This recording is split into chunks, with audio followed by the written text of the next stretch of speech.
Assalamualaikum warahmatullahi wabarakatuh. Perkenalkan, nama saya Nindya Nurlaila dari kelompok 10.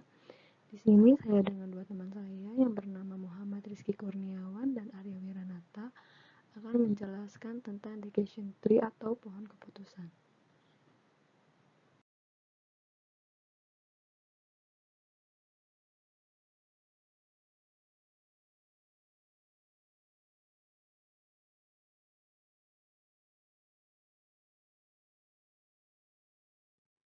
Apa itu decision tree? Decision tree adalah alat pendukung dengan struktur seperti pohon yang memodelkan kemungkinan hasil, biaya sumber daya, utilitas, dan kemungkinan konsekuensi. Decision tree menyediakan cara untuk menyajikan algoritma dengan pernyataan kontrol bersyarat. Mereka termasuk cabang yang mewakili langkah-langkah pengambilan keputusan yang dapat mengarah pada hasil yang menguntungkan. Struktur flowchart mencakup node internal yang mewakili tes atau atribut pada setiap tahap. Setiap cabang mewakili hasil untuk atribut, sedangkan jalur dari daun ke akar mewakili aturan untuk klasifikasi. Decision tree merupakan salah satu untuk algoritma pembelajaran terbaik berdasarkan berbagai metode pembelajaran. Mereka meningkatkan model prediktif dengan akurasi, kemudahan dalam interpretasi, dan stabilitas. Alat ini juga efektif dalam menyesuaikan hubungan nonlinier karena mampu memecahkan tantangan penyesuaian data seperti regresi dan klasifikasi. Pohon keputusan itu sendiri bekerja paling baik ketika Anda mengikuti aturan diagram alur dasar. Yang pertama itu ada persegi panjang atau bujur sangkar. Tunjukkan awal pohon, tempat Anda menulis pertanyaan. Yang kedua itu garis, mewakili cabang-cabang pohon, semua adalah kemungkinan tindakan. Lingkaran, menandakan hasil yang tidak pasti bahwa Anda akan membutuhkan cabang tambahan untuk diklarifikasi. Segitiga, berikan jawaban yang jelas dan final. Mereka juga disebut daun. Jenis keputusan. Ada dua jenis utama pohon keputusan yang didasarkan pada variabel target, yaitu pohon keputusan variabel kategoris dan pohon keputusan variabel kontinu. Yang pertama, decision tree variabel kategori. Sebuah pohon keputusan variabel kategori termasuk variabel target kategoris yang dibagi ke dalam kategori. Yang kedua, decision tree variabel kontinu. Pohon keputusan variabel kontinu adalah pohon keputusan dengan variabel target kontinu, misalnya pendapatan individual yang pendapatannya tidak diketahui dapat diprediksi berdasarkan informasi yang tersedia seperti pekerjaan, usia, dan variabel kontinu lainnya. Selanjutnya akan dijelaskan dengan teman saya, Arya Wiranata.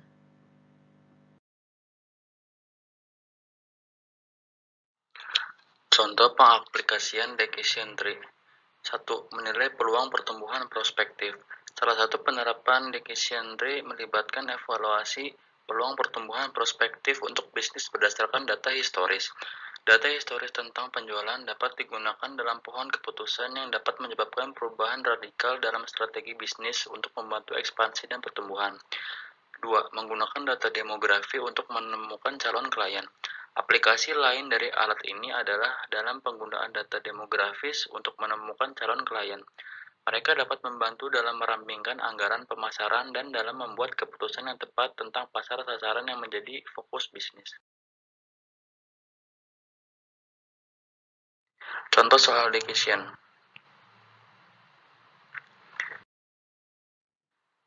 Cara membuat decision tree. 1. Mulailah dengan pertanyaan atau ide. Gambarlah persegi panjang dan tuliskan pertanyaan atau ide Anda di dalamnya. Jika Anda ingin membuat horizontal, gambarlah persegi panjang Anda di sisi kiri halaman sehingga Anda memiliki ruang untuk menggambar garis. Untuk pohon vertikal, gambar kotak di bagian atas halaman dan turunkan misalnya. Jika Anda ingin menentukan apakah Anda harus meminta kenaikan gaji, Anda dapat menggambar persegi panjang di bagian atas halaman dan menulis meminta kenaikan gaji di dalamnya. 2. Tambahkan cabang. Gambarlah garis sebanyak yang Anda butuhkan dari kotak untuk menentukan tindakan.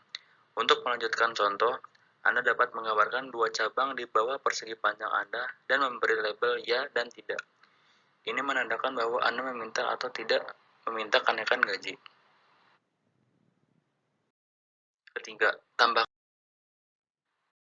Ketiga, tambahkan simpul keputusan ke cabang.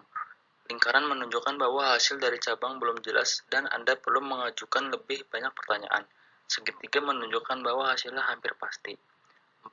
Lanjutkan seperlunya. Lanjutkan decision tree Anda sampai Anda benar-benar memeriksa semua kemungkinan hasil dan dapat membuat keputusan yang tepat.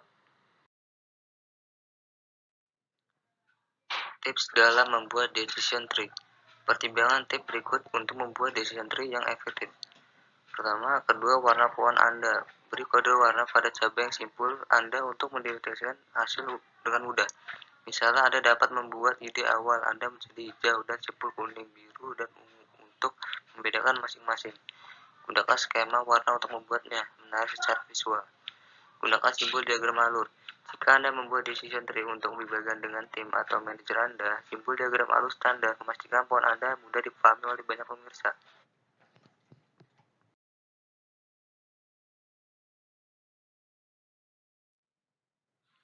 Keuntungan decision tree.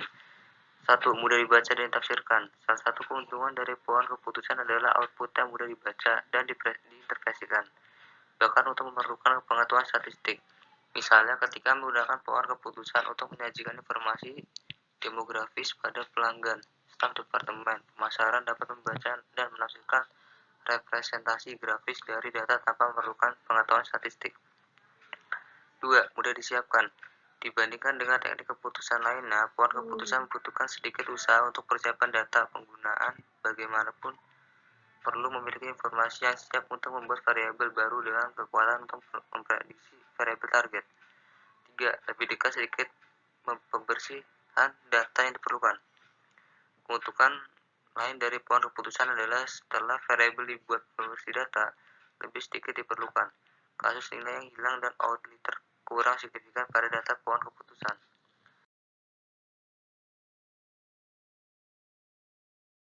Kekurangan decision tree. 1. Sifat tidak stabil. Salah satu keterbatasan pohon keputusan adalah bahwa mereka sebagai besar tidak stabil dibandingkan dengan prediktor keputusan lainnya. Perubahan kecil pada data dapat menghasilkan perubahan besar dalam struktur pohon keputusan yang dapat menyampaikan hasil yang berbeda dari apa yang akan diperoleh pengguna dalam peristiwa normal.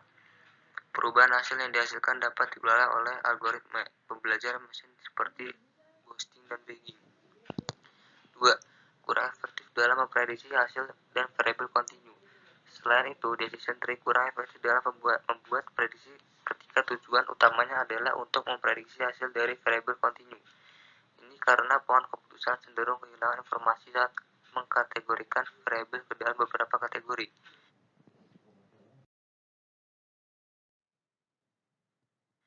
Kesimpulannya, decision tree digunakan untuk menangani kumpulan data non-linear secara efektif. Decision tree digunakan dalam kehidupan nyata di banyak bidang, seperti teknik, perencanaan sipil, hukum, dan bisnis. Decision tree dapat dibagi menjadi dua jenis, variabel kategori dan pohon keputusan variabel kontinu. Itu saja yang dapat kami sampaikan. Kurang lebihnya mohon maaf. Semoga bermanfaat untuk kita semua.